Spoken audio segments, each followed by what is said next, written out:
reforçando, na verdade, o diálogo que já iniciou, né?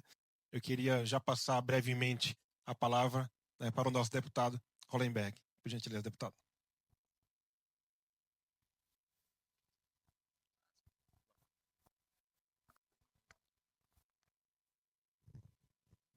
Bom, boa tarde a todas e a todos. Para economizar, eu vou, aqui em nome da secretária Júlia, cumprimentar a extensa mesa aqui presente, dizer da minha alegria de estar aqui, cumprimentar o Instituto Global ESG por essa iniciativa, dizer da delícia desse local. Só falta chover no final para ficar perfeito, ao final do evento.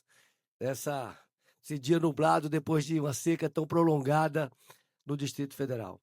Mas quando eu estava chegando aqui, não sei exatamente quem estava falando, mas ele disse uma coisa que para mim resume um pouco essa agenda, que a agenda da circularidade não é apenas uma agenda ambiental, ela é uma agenda de produtividade, de competitividade. Hoje, cada vez mais, isso será uma exigência dos mercados, a questão da circularidade. E a Júlia, que me sucedeu muito bem na Secretaria de Economia Verde, ela trouxe um exemplo de algo que eu considero extremamente importante numa economia circular. Nós temos que sair de uma economia linear, que retira um recurso natural, utiliza aquele recurso natural, transforma em produto e depois descarta no meio ambiente, em algo que a gente possa circular esse produto numa mesma cadeia produtiva ou em diversas cadeias produtivas. Ela traz um exemplo da importância do design, né, como um ponto de partida fundamental para uma economia circular. Quando formos pensar num produto a ser colocado no mercado, nós temos que pensar de como reutilizá-lo várias vezes, como é que podemos aproveitar ao máximo o valor daquele produto ao longo da sua existência. Nós, lá na Secretaria, nós construímos a Estratégia Nacional de Economia Circular e implementamos o Fórum Nacional de Economia Circular. E agora, no Congresso Nacional, nós temos o objetivo e o compromisso de trabalhar pelo avanço dessa agenda como marco regulatório. Nós avançamos muito no ano passado numa agenda verde, especialmente a agenda da transição energética. Aprovamos a regulamentação do mercado de carbono e a circularidade vai ser muito importante para a emissão de créditos de carbono no futuro em diversas cadeias produtivas. Nós avançamos com o combustível do futuro, nós avançamos com as eólicas offshore, nós avançamos com a regulamentação do hidrogênio e agora nós temos duas pautas que precisam ser avançadas no Congresso Nacional. A pauta da economia circular, para isso nós temos um projeto de lei do senador Jacques Wagner, aprovado no Senado, que já está na Câmara dos Deputados, e temos uma proposta de emenda à Constituição, que tem como primeiro signatário o deputado Arnaldo Jardim. Então, logo cheguei na Câmara, fiz questão de assinar também essa PEC e a Política Nacional de Bioeconomia, que acaba também tendo alguma relação também com a política de economia circular. E algumas questões que estão colocadas, tanto na Estratégia Nacional de Economia Circular, como na Política Nacional de Economia Circular, que tramitam no Congresso Nacional, é essa questão do estímulo ao design, na concepção dos produtos. O instrumento da compra pública é absolutamente indispensável para o desenvolvimento da economia circular, ou seja, o governo colocar como um dos requisitos de compra, o governo é um dos grandes compradores, tanto o governo federal como estadual como municipal, colocar isso como princípio, a questão da circularidade. A garantia do financiamento é muito importante, que o BNDES, por exemplo, aprovou no ano passado que projetos de inovação podem ter taxas de juros como de TR. A FINEP, por exemplo, também em inovação, pode ter taxas de TR. A gente sabe que hoje nós temos taxas de juros bastante elevadas. Se a gente tiver taxas de juros diferenciadas para estimular a circularidade, isso é extremamente importante para desenvolver essa economia circular. Outra questão muito importante é da tributação. Nós não podemos admitir que um produto que pode ser reutilizado, ou que possa ser reciclado, tenha a mesma tributação de uma matéria virgem. Isso desestimula a reciclagem ou a reutilização de um determinado produto. Então, a questão da tributação também é extremamente importante. A questão do desenvolvimento tecnológico. Um dos grandes avanços patrocinados pelo governo do presidente Lula foi o descontingenciamento dos recursos do FNDCT, o Fundo Nacional do Desenvolvimento Científico e Tecnológico. Hoje são mais, salvo engano, para esse ano, são mais de 15 bilhões de reais, acho até mais do que isso, com um projeto recentemente aprovado e sancionado pelo presidente, que descontingenciou recursos que vinham travados há muito tempo, sendo que parte disso são recursos não reembolsáveis, inclusive recursos para financiamento, para subvenção econômica diretamente nas empresas para o desenvolvimento de inovações disruptivas, e dentre essas inovações está a economia circular, e em torno de 50% são recursos reembolsáveis, mas, como disse, a taxas muito menores, porque estão financiando a inovação. Nós temos, no Brasil, diversos exemplos bem-sucedidos de cadeias produtivas que fazem a circularidade ou que fazem a reciclagem. No próprio âmbito, é importante a gente chamar a atenção para a evolução dessa concepção, porque muitas coisas que eram insumos e muitas vezes até problemas no passado se transformaram em insumos valiosos e soluções agora no presente. Dou um exemplo da cadeia do etanol. Nós tínhamos a vinhaça, que era um problema, inclusive um problema de poluição muito grave, e hoje a vinhaça é um insumo importante para a produção de biogás, para a produção de biometano, substituindo, e muitas vezes, combustíveis de origem fóssil.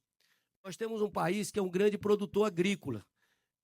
Segundo a Biogás, nós temos capacidade de produzir 30 milhões de metros cúbicos dia de biogás e transformá-lo em biometano através de resíduos de biomassa que são utilizados. Por outro lado, é claro que o desenvolvimento tecnológico pode transformar hoje resíduos de açaí, resíduos de macaúba, resíduos de um conjunto de produtos que são utilizados no país em bioprodutos ou em biocombustíveis também, aí fechando a circularidade dessas cadeias produtivas. Temos um grande exemplo no alumínio. Nós reciclamos quase que 100% das latas de alumínio.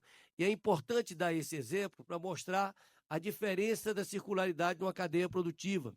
Hoje, se a gente não tivesse isso, nós iríamos extrair bauxita. A extração de bauxita traz prejuízos ao meio ambiente, é extremamente intensiva em uso de energia e cara. Quando a gente recicla, a gente está reduzindo o consumo de energia, está barateando a produção, trazendo inúmeros benefícios ao meio ambiente. Tem uma outra questão para mostrar a importância que hoje se dá à circularidade no mundo. Muitos países hoje no mundo estão taxando ou até proibindo a exportação de sucata. E nós precisamos pensar no país, no Brasil, numa política de melhor utilização de sucata. Hoje, para descarbonizar as indústrias energointensivas e que são de difícil abatimento, especialmente a indústria do aço, a forma mais eficaz de reduzir as emissões é através do uso de sucata. Portanto, também pensar em instrumentos de redução ou de dificuldade da exportação de sucatas para estimular o uso interno dessas sucatas é muito importante para a descarbonização de setores produtivos. Eu tenho muito orgulho de dizer que, quando eu fui governador do Distrito Federal, nós fechamos o segundo maior lixão do mundo, o lixão da Estrutural, que só era menor do que o lixão da Indonésia. Mas a grande novidade é que nós fizemos isso num processo de diálogo permanente com as cooperativas de catadores de material reciclável. Todos os lixões anteriormente fechados no Brasil foram feitos com um conflito muito grande. E o que a gente fez? Nós fomos o primeiro governo, salvo engano, no país, a implementar um pagamento por serviços ambientais. nós negociamos com as cooperativas e, a partir daquele momento, para cada tonelada de resíduo separado e que era reutilizado, os catadores, além de receber o valor da venda desses produtos para recicladores, eles recebiam R$ 312 por tonelada de resíduo que deixava de ir para o aterro sanitário. Mas mais do que isso, nós implementamos os centros de triagem, com as esteiras, com todo o equipamento, com restaurante, com ar-condicionado, com banheiros para pessoas que trabalhavam anteriormente no lixão da estrutural, mas nós incorporamos os catadores, as cooperativas de catadores de material reciclável, no processo de coleta seletiva. Hoje, ontem, essa semana mesmo, recebi o William, que é o presidente da cooperativa que Recicla Mais Brasil, aqui no Paranoá, que a gente financiou uma esteira para ele, caminhões. Hoje essa cooperativa tem 6 caminhões, tem esteira, tem prensa, e faz toda a coleta de 2 regiões do Distrito Federal, tem 2 contratos, e hoje o catador está ganhando em média ali R$3.000. Ou seja, estamos reciclando aqueles produtos, gerando renda e com isso também melhorando a qualidade de vida. E quando eles fazem a coleta seletiva, o nível de aproveitamento dos resíduos é em torno de 80%. Quando são as empresas, o nível de aproveitamento é infinitamente menor, menos de 50%, porque não há o cuidado na coleta, na separação. Então, essa é uma questão também importante. Queria também dar um outro exemplo de uma política de governo desenvolvida no âmbito do MDIC, liderada pelo vice-presidente ministro Geraldo Alckmin, que é o Mobilidade Verde, o MOVER. O MOVER, ele, além de introduzir o conceito do poço à roda, sem priorizar nenhuma tecnologia, mas o objetivo da redução das emissões de gases de efeito estufa, ele introduz um outro conceito extremamente importante, que é o do berço ao túmulo. Ou seja, ao avaliar um carro e dar os incentivos para determinado carro, ele vai avaliar desde a extração da matéria-prima até a capacidade de reutilização daquele carro, de reciclagem daquele carro, até o seu descarte final, introduzindo esse conceito, um conceito novo, na legislação brasileira, do berço ao túmulo. Então, eu digo isso aqui, essas questões aqui, para saudar o Instituto ISG Global ISG, pela iniciativa desse debate tão qualificado. Me sinto extremamente honrado de compartilhar essa mesa com tantas pessoas e dizer que nós precisamos avançar com essa agenda. É muito importante a mobilização da sociedade civil junto ao Congresso Nacional para que o projeto aprovado seja um projeto que reflita, essa necessidade de avanço do Brasil ser efetivamente vanguarda, e dizer que no projeto, tanto no projeto do Jacques Wagner, mas nós nos antecipamos na Secretaria de Economia Verde, tem uma questão muito importante, que é a participação social. O projeto prevê a criação do Fórum Nacional de Economia Circular. Nós criamos recentemente o Fórum Nacional de Economia Circular, tive a honra de ser o primeiro presidente, e é muito importante porque nele está a presença das empresas. É muito importante que a gente tenha a indústria presente nisso, porque ela é parte fundamental desse processo, desde a concepção dos produtos até a utilização final. Mas ali está o governo, está a sociedade civil, estão as cooperativas de catadores, enfim, estão todas as representações de governo, da sociedade civil, da comunidade acadêmica, comunidade científica, para poder contribuir, cada uma com a sua visão, para a constituição de uma política pública estratégica para o Brasil. Portanto, parabéns a vocês pela iniciativa. Contem com a gente no Congresso Nacional para avançar com essa agenda, que é uma agenda estratégica para o Brasil. Muito obrigado. Muito obrigado, deputado. Uma fala rica e tão preciosa, ouvi-lo, no âmbito desse contexto da pauta da economia circular e cadeias produtivas sustentáveis.